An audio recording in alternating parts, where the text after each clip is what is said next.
तो next question है question number 31। यहाँ पे गिवन है let function f defined from a to comma alpha to a comma alpha defined by fx is equal to this if one of the solutions of this equation fx equals to f inverse x is 2014 then other solutions may be। तो in the given interval a comma alpha we can say that fx और f inverse x ये दोनों functions equal तभी हो सकते हैं जब fx equal to x हो, क्योंकि fx और f इनवर्स x दोनों फंक्शंस का graph y equal to x के बहुत मिरर इमेज होता है। तो यानी कि इंटरसेक्शन सिर्फ और सिर्फ y इक्वल टू x पे ही पॉसिबल है। तो fx equal to f inverse x only possible when fx is equal to x। तो हम लोग सॉल्व करेंगे fx इक्वल टू x को, fx equal to x x square minus 2ax plus a into a plus 1 equals to x x square minus 2ax plus a square plus a equals to x। ये आ गया x minus a का whole square minus x minus a equal to 0, x minus a equal to 0 और 1, therefore x equal to a और a plus 1। यानी कि fx equal to f inverse x का जो सॉल्यूशन होगा वो a और a प्लस 1 होगा। यानी कि दो नंबर्स ऐसे सॉल्यूशंस हो सकते हैं जिनका डिफरेंस 1 के बराबर हो। तो अगर पहला सॉल्यूशन 2014 दे रखा है तो दूसरा सॉल्यूशन या तो 2013 हो सकता है यानी कि a चॉइस, और या फिर दूसरा सॉल्यूशन 2015 हो सकता है। So the answer is a part and b part. तो आगे चलते हैं next question number 32। If fx is equal to 3/4x plus 1 and fn plus 1x equal to f of fnx। तो इस रिलेशन में if we put n equal to 1 we get f2x equal to f of fx। ठीक है, तो इस symbol का meaning है f of fx। If we put n equal to 2 we get f3x as f of f2x and f2x is f of fx। तो f3x का meaning है f of fx। Similarly f4x हो जाएगा f of fx 4 times. तो f of nx में f of f n times हो जाएगा। तो हमें बताना है कि limit n tending to infinity f n x का वैल्यू क्या होगा। तो सबसे पहले f of f x calculate करते हैं। तो f ऑफ एफ एक्स हो गया 3/4 एफ एक्स प्लस 1 और F x is 3/4 x plus 1।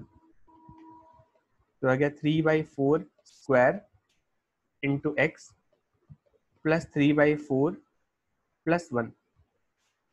This is f2x। f3x is f of f2x and f of f2x is 3/4 f2x plus 1। तो आ गया 3/4 square x plus 3/4 plus 1 plus 1 3/4 cube x plus 3/4 square plus 3/4 plus 1। तो similarly अगर pattern को समझ के हम लोग एफ एन एक्स की बात करें तो एफ एन एक्स आ जाएगा 3/4 to the power n x plus 3/4 to the power n minus 1 plus 3/4 to the power n minus 2 up to कहाँ तक, अप टू 1। तो ये आ गया f n x and we have to find limit of f n x at n tending to infinity.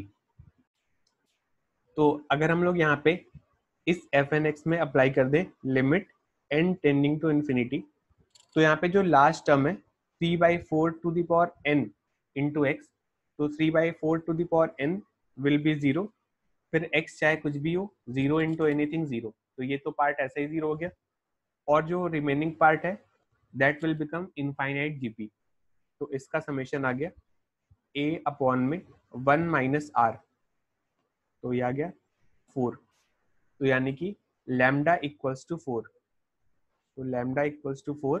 अब इसके बाद हम लोग ऑप्शंस चेक कर सकते हैं। आगे चलते हैं क्वेश्चन नंबर कॉम्प्रीहेंशन 33 टू 35। तो यहाँ पे गिवन है let f is a function defined by this, इसका डोमेन कोडोमेन दे रखा है, and g x function given, domain दे रखा है, कोडोमेन नहीं दे रखा है, are two invertible functions, invertible means bijective function, bijective means 1 1 and onto 2। तो पहले क्वेश्चन में पूछा है what is f inverse x, f x function दे रखा है और हमें इनवर्स निकालना है, तो ये तो सीधा सीधा क्वेश्चन है।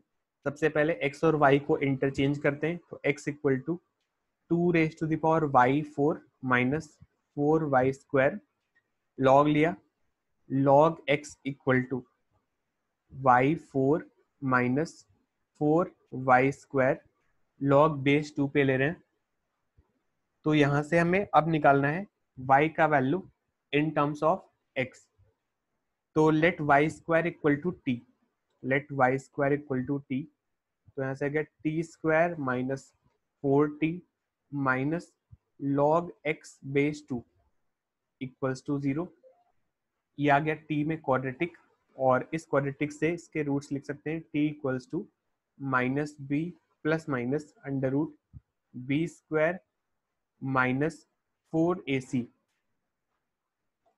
अपॉन 2a, तो यहाँ से 2 को कैंसिल करने के बाद आ रहा है 2 plus minus under root 4 plus log x base 2 by 1, और t है y स्क्वायर, यानी कि y equals to plus minus under root 2 plus minus under root 4 plus log x base 2।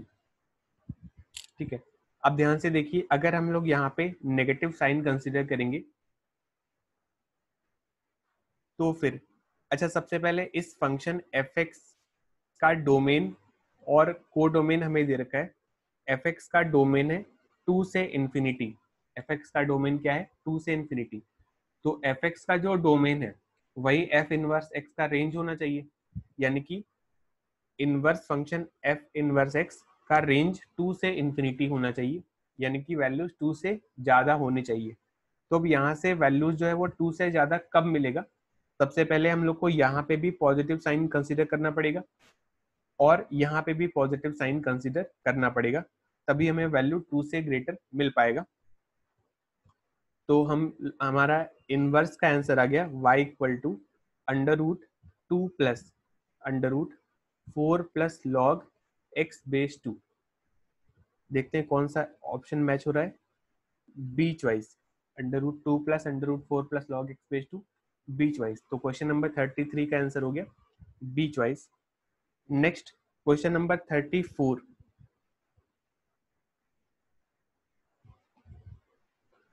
तो क्वेश्चन नंबर 34 में सेट ए पूछा गया है, और सेट ए है क्या, सेट ए है gx फंक्शन का कोडोमेन, gx फंक्शन इन्वर्टिबल है तो gx फंक्शन का रेंज और कोडोमेन इक्वल हो जाएगा, यानी कि हमें सिंपली gx फंक्शन का रेंज कैलकुलेट करना है, और gx फंक्शन की डेफिनेशन दे रखी है, gx function is equal to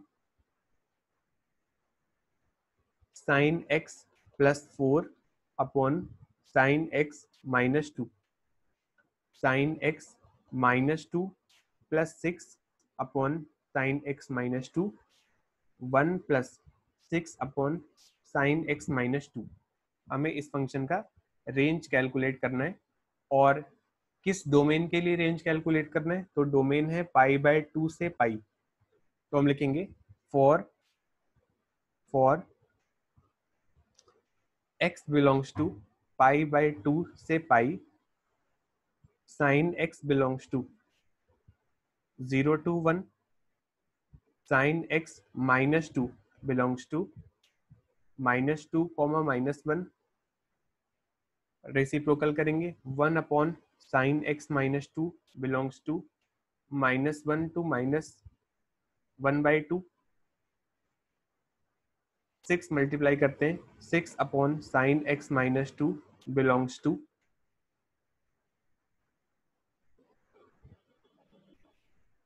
-6 comma -3, और ये 1 चाहिए यहाँ पे तो 1 ऐड करते हैं 1 plus 6 upon sine x -2 belongs to -5 comma -4, sorry -5 comma -2।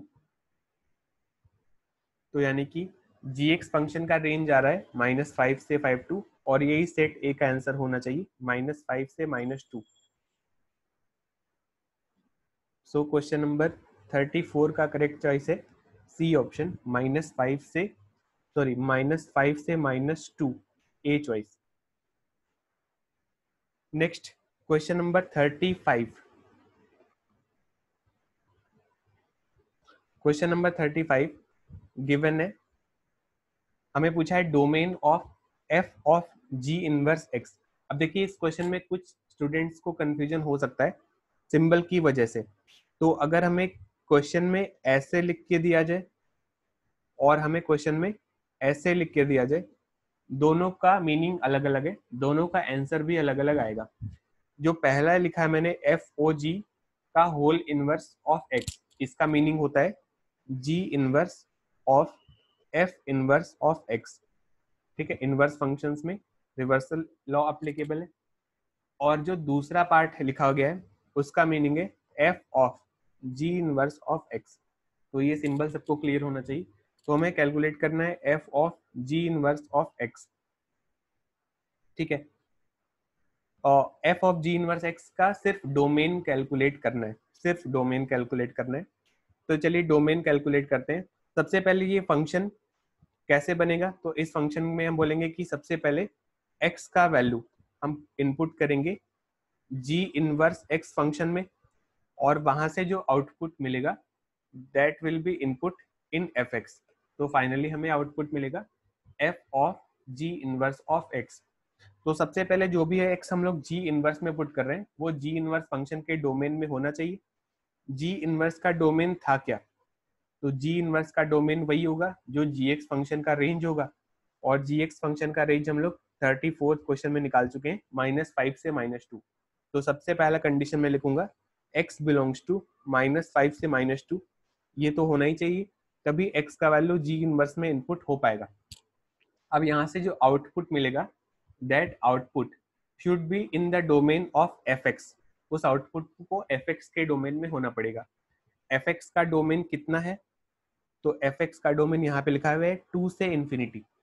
तो हम बोलेंगे कि the value of g inverse x, second condition is the value of g inverse x should be in the domain of f x, and F x का domain 2 से infinity, so ji inverse x should be greater than और equal to 2।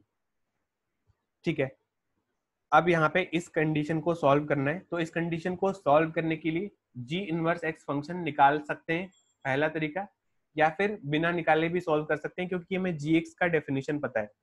तो g x की definition से सबसे पहले आपको ये निकालना पड़ेगा कि जी एक्स फंक्शन इंक्रीजिंग है या फिर डिक्रीजिंग है, और इंक्रीजिंग और डिक्रीजिंग इसके डेरिवेटिव से पता चल जाएगा। तो इसका डिफ्रेंसिएशन आप लोग खुद से करिएगा। इसका डिफ्रेंसिएशन करने पे आपको पता चल जाएगा कि ये फंक्शन इंक्रीजिंग है और इंक्रीजिंग है। तो यहाँ से मैं लिख सकता हूँ x इज ग्रेटर देन और इक्वल टू g ऑफ 2, दोनों साइड gx अप्लाई कर दिया, और इस इंटरवल के लिए फंक्शन इंक्रीजिंग है, सो इनइक्वालिटी का साइन रिवर्स नहीं हुआ। तो यहाँ से कंडीशन आ गया x इज ग्रेटर देन और equals to g of 2 sine 2 plus 4 upon sine 2 minus 2। तो अब ये कंडीशन भी सेटिस्फाई होना चाहिए और ये कंडीशन भी सेटिस्फाई होना चाहिए। दोनों का इंटरसेक्शन लेंगे तो हमें मिल जाएगा x belongs to sine 2 plus 4 upon sine 2 minus 2 से लेकर -2। तो ये देखते हैं कौन से ऑप्शन से मैच कर रहा है। ये आ रहा है डी चॉइस। तो 35 35th क्वेश्चन का आंसर हो गया डी चॉइस। तो आगे चलते हैं क्वेश्चन नंबर 36 एंड 37 का कॉम्प्रिहेंशन। तो यहाँ पे हमें फंक्शनल इक्वेशन गिवन है f x is equal to this and g x equal to this. तो यहाँ पे हम देख सकते हैं कि एफ एक्स का डेफिनेशन एक क्वाड्रेटिक फॉर्म में है, जिसमें कि जो कॉन्स्टेंट्स हैं वो जी एक्स फंक्शंस के कुछ वैल्यूज हैं, और जी एक्स फंक्शन का जो डेफिनेशन है वो भी एक क्वाड्रेटिक डेफिनेशन है। बट यहाँ पे जो कोफिशिएंट्स हैं, जो टर्म्स है उसमें एफ एक्स फंक्शन का कुछ पार्ट इन्वॉल्व है, तो दोनों इक्वेशंस इंडिपेंडेंट है, सॉरी डिपेंडेंट है दोनों इक्वेशंस। तो सबसे पहले अगर मैं एफ एक्स फंक्शन की डेफिनेशन को कुछ ऐसे लिखूं, x square plus x into g dash one plus g double dash two x square plus a x plus b, मैंने मान लिया g dash one equal to a and g double dash two equal to b, क्योंकि g dash one और g double dash to कोई constant होंगे, तो इस constant को ए और बी मान लेते हैं। तो एफ एक्स का डेफिनेशन आ गया x square plus a x plus B. अब वापस से इसके हिसाब से जी एक्स का डेफिनेशन लिखते हैं। तो जी एक्स का डेफिनेशन है f one x square plus x f dash x plus f double dash x. F one, तो एफ वन हम यहाँ से लिख सकते हैं one plus a plus b into x square plus x f dash x two x plus a plus f double dash x two. तो ये आ गया जी एक्स का डेफिनेशन। तो इसको अगर मैं इसको डिफ्रेंशिएट करूं, इसको डिफ्रेंशिएट क्यों कर रहे हैं, क्योंकि हमें जी डैश वन का वैल्यू और जी डबल डैश टू का वैल्यू पता है ए और बी। तो इसको इस इक्वेशन को यूज करने के लिए जी एक्स को डिफ्रेंशिएट कर रहे हैं। तो जी डैश एक्स आ जाएगा one plus a plus b into two x plus, ये मल्टीप्लाई करेंगे तो टू एक्स स्क्वायर का differentiation four x plus a x का डिफ्रेंशिएशन ए, टू का डिफ्रेंशिएशन जीरो। तो g dash one equal to one plus a plus b two times plus four plus a, और g dash one कितना है ए के बराबर, तो इक्वल्स टू ए से a cancel, one plus a plus b into two equals to minus four, one plus a plus b equals to minus two, a plus b equals to minus three. Similarly second information को use करेंगे double differentiate करके, और second information की use करेंगे तो फिर ए और B में दूसरा कंडीशन भी आ जाएगा, और दोनों कंडीशन को आसानी से सॉल्व करके हम लोग ए और बी निकाल सकते हैं। और एक बार ए और बी निकल जाएगा तो फिर फंक्शन एफ एक्स और फंक्शन जी एक्स दोनों हमें पता चल जाएगा, और फंक्शन एफ एक्स और जी एक्स आ गया तो उसके बाद तो बस हमें उसका डोमेन कैलकुलेट करना है। तो मेरे ख्याल से इसके बाद सारे स्टूडेंट्स इस क्वेश्चन को सॉल्व कर लेंगे। तो आगे चलते हैं क्वेश्चन नंबर 38। तो यहाँ पे एफ एक्स गिवन है log sec x और g x is f dash x, n is an integer, then सबसे पहले ए चॉइस की बात करते हैं, डोमेन ऑफ एफ एक्स। तो एफ एक्स है log sec x। अब इसका डोमेन, तो log का इनपुट पॉजिटिव होना चाहिए, तो हम बोलेंगे sec x should be greater than zero, और वो तभी पॉसिबल है when cos x is greater than zero. cos x is greater than zero, तो ग्राफ से हम लोग बता सकते हैं कि cos x के पॉजिटिव होने के लिए जो इंटरवल है, that interval can be written as union of two n pi minus pi by two comma two n pi plus pi by two, n belongs to integer. तो यानी कि A part का correct answer है P. Next B option की तरफ चलते हैं। तो बी ऑप्शन में पूछा है what is domain of g x, और जी एक्स क्या है एफ डैश एक्स, तो g x is f dash x. ठीक है, ये पार्ट अच्छा है और बहुत सारे स्टूडेंट्स इसमें गलती कर सकते हैं। तो देखिए एफ डैश एक्स अगर मैं इसको डिफ्रेंशिएट कर दूं तो यहाँ से आ जाएगा 1 अपॉन में sec x into tan x. तो ये कैंसिल हो गया। अब यहाँ पे गलती ये हो सकती है कि हम लोग सिंपली टेन एक्स का डोमेन निकालें और बोले कि वही जी एक्स का डोमेन होगा। तो देखिए इसमें गलती ये है कि जब एफ एक्स फंक्शन डिफाइंड होगा सिर्फ उसी केस में एफ डैश एक्स डिफाइंड होगा, है ना। अगर एफ एक्स डिफाइंड ही नहीं है तो फिर डिफ्रेंशिएट करना अलाउड नहीं होगा। तो जी एक्स के डोमेन के लिए हम बोलेंगे कि एफ डैश एक्स वाले एक्सप्रेशन का जो डोमेन आ रहा है that part intersection the domain of f x, क्योंकि जी एक्स को डिफाइन होने के लिए एफ एक्स को सबसे पहले डिफाइंड होना कंपलसरी है। तो जी एक्स का डोमेन हो गया domain of tan x intersection domain of log sec x, और इन दोनों का इंटरसेक्शन लेंगे तो वही आंसर आ जाएगा जो फर्स्ट पार्ट में आया था, union 2n pi minus pi by two से 2n pi plus pi by to. Next आगे चलते हैं ऑप्शन सी की तरफ। तो थर्ड ऑप्शन में पूछा गया है if the fundamental period of g x. तो देखिए जी एक्स फंक्शन का एक्सप्रेशन तो हमने निकाल लिया, इसका एक्सप्रेशन है टेन एक्स, बट इसका जो डोमेन है वो है union 2n pi minus pi by two से 2n pi plus pi by to.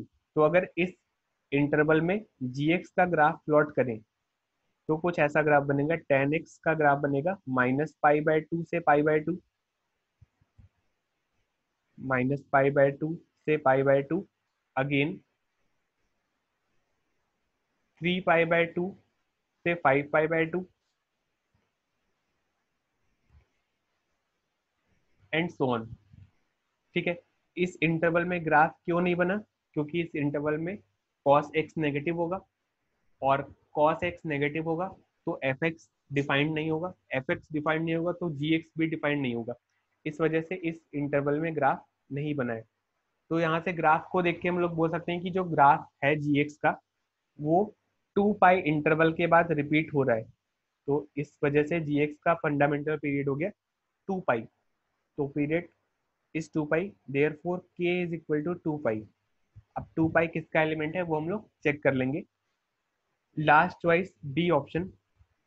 What is g, लिखा है g of g inverse x is identity for x belongs to. तो g of g inverse x, g of g inverse x equals to x. तो देखिए ये g of g inverse x equal to x तभी आ सकता है when g x function bijective हो, है ना। क्योंकि अगर जी एक्स फंक्शन बाइजेक्टिव नहीं होगा तो फिर उसका इनवर्स डिफाइंड ही नहीं होगा।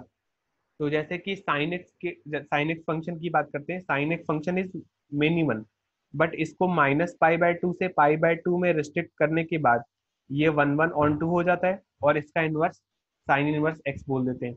वैसे ही जी एक्स यहाँ पे ओरिजिनली जो गिवन है वो तो मेनी वन फंक्शन है, बट किसी स्पेसिफिक पीरियड के लिए वो 1 1 ऑन 2 बनाया जा सकता है, और वो स्पेसिफिक पीरियड हो सकता है 3 पाई बाय टू से 5 pi by to.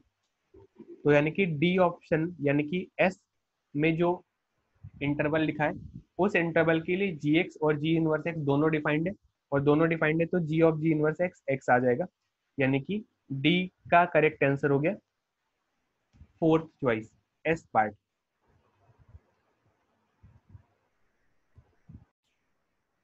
Next question number 39। let fx is given and gx is inverse of fx, then find the value of g dash minus 7/6। तो gx और fx इनवर्स फंक्शन है, तो यहाँ से हम एक condition लिख सकते हैं f of gx is equal to 1 equal to x and g of fx is also g of fx is also x। अगर डिफ्रेंशिएट करेंगे तो यहाँ से आ जाएगा f dash of gx into g dash x equal to 1 equals to g dash of f x into f dash x. ठीक है। तो अब यहाँ पे जो एफ एक्स की डेफिनेशन गिवन है इसमें एक इरेशनल टर्म इन्वॉल्व है ई, और हमें जो वैल्यू पूछा गया है -7/6, दैट इज रैशनल। तो इस इररेशनल टर्म को एलिमिनेट करने का सिर्फ और सिर्फ एक ही चॉइस है, पुट x इक्वल टू 0 और x equal to 1, put x equal to 1। तो अगर हम लोग x को 1 पुट करें तो f1 आ जाएगा -4 प्लस 1 प्लस 1 प्लस 1/2 प्लस 1/3। तो ये आ गया -2 प्लस 1/2 प्लस 1/3, यानी कि -7/6। तो हमें यहाँ से एक बात पता चला कि अगर x को 1 रखेंगे तो fx का वैल्यू -7/6 मिल जाएगा। तो अगर इस डेफिनेशन में मैं x की जगह पे 1 पुट करूं तो g डैश का जो आर्गुमेंट है वो अपने आप -7/6 बन जाएगा। तो पुट करते हैं, पुट x इक्वल टू 1 यहाँ पे। तो इससे मिलेगा 1 is equal to g dash f1 is -7/6 and f dash 1। तो g dash -7/6 is equal to 1 upon में f डैश 1। और fx फंक्शन की डेफिनेशन हमें पता है, तो बस इसको डिफ्रेंशिएट करके 1 रखने की देर है, उससे हमें f डैश 1 मिल जाएगा। Next question number 40। तो यहाँ पे function defined from r plus to r plus which satisfies this functional relation. अब देखिए फंक्शनल रिलेशन जो टॉपिक है, इससे एग्जाम में बहुत सारे क्वेश्चंस पूछे जाते हैं। अब जितने भी स्टैंडर्ड फंक्शनल इक्वेशंस हैं वो सबको याद होने चाहिए, और जो भी नॉन स्टैंडर्ड फंक्शनल इक्वेशंस हैं उनको सॉल्व करने के लिए या तो हिट एंड ट्रायल यूज कर सकते हैं या फिर कुछ केसेस में पार्शियल डिफरेंशिएशन का यूज करते हैं। तो यहाँ पे इस क्वेश्चन में सबसे पहले अगर मैं इस फंक्शनल इक्वेशन में x और y दोनों का वैल्यू हिट एंड ट्रायल से 1 पुट करूं, x equal to 1 and y equal to 1, तो यहाँ से आ जाएगा f1 into f1 f square 1 is equal to f1 plus 2 times 1 plus 1 plus 1। तो आ गया f square 1 minus f1 -6 equal to 0 quadratic, और इस क्वाड्रेटिक के रूट्स आगे 3 और -2। Function is defined from r plus to r plus, तो किसी भी पॉइंट पे वैल्यू नेगेटिव पॉसिबल नहीं है, तो -2 will be rejected. f1 is equal to 3, तो एक पॉइंट पे हमें वैल्यू मिल गया f1 इक्वल टू 3। तो इस कंडीशन में अगर मैं y की जगह 1 पुट करूं तो fx का सिंपल सा एक्सप्रेशन आ जाना चाहिए। तो put y equal to 1, we get f1 fx into f1 equals to fx plus 2 into 1/x plus 1/1 plus 1। f1 है 3, तो 3fx equals to fx plus 2 2 plus 1/x, 2fx equals to 2 times 2 plus 1/x, 2 से 2 cancel, fx equal to 2 plus 1/x, यानी कि function fx निकल गया। इस function को वापस से फंक्शनल इक्वेशन में हम पुट करके हम लोग चेक कर सकते हैं कि ये गिवन फंक्शनल इक्वेशन को सेटिस्फाई कर रहा है या नहीं, और अगर सेटिस्फाई कर रहा है तो ये आंसर एक्सेप्ट हो जाएगा। और उसके बाद हम लोग f1/2 x की जगह 1/2 पुट करके निकाल लेंगे। तो थैंक यू सभी को।